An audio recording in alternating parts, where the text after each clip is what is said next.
Usually at this time, I try to have a cute little story or something along the lines of trying to help them relax, help me to relax. And, you know, for the longest time, I didn't have a story on Stephen. And then it came to me a couple of weeks ago. You see, I was going to be the best marriage counselor there ever was. And I had, in our last marriage counseling session, I had Brittany and Stephen, I wanted to make an impact in their lives. So I decided that to demonstrate what God meant in their lives was to form a braid.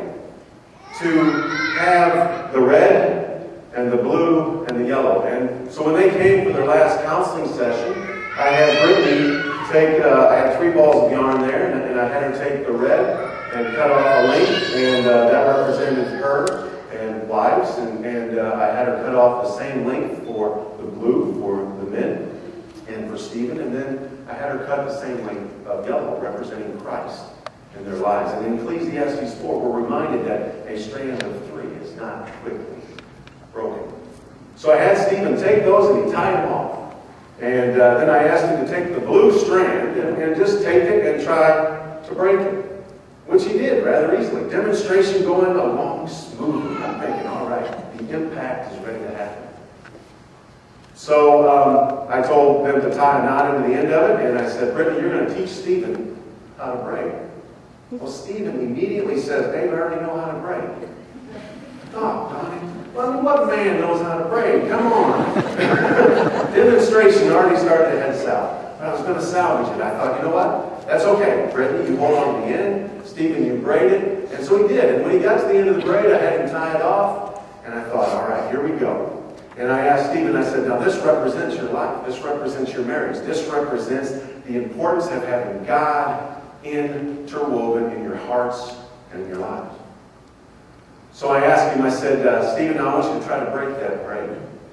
Now, you got to understand, I had tried this earlier in the week, and I didn't break it.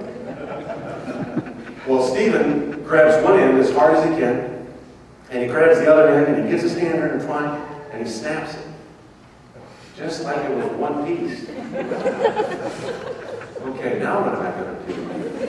Well, I quickly adjusted, and I said, Stephen, I said, it was a little harder, wasn't it? He said, oh, yeah, it was definitely hard. So this week, I'm sitting there in my house and saying, all right, what am I going to talk on with Stephen? So I decided to create a stronger bond. And I did, and I made a braid of different colors, and I watched a video last night, and I saw a guy with some huge pipes sticking out of his shirt. And I thought, uh-oh, I don't have enough string or strong enough string. So this morning I go to Lowe's, and I go and I ask a couple of guys if they could help me. Now they asked me, what the heck do you want with 2 feet of different color of rope? And the one guy says, well, I know it can't be a hangman's noose. It's not a hangman's noose. And I explained to him what it was, and the one guy said, that is very powerful. That's to keep God a part of marriage, part of your life. Keep Him every step of the way.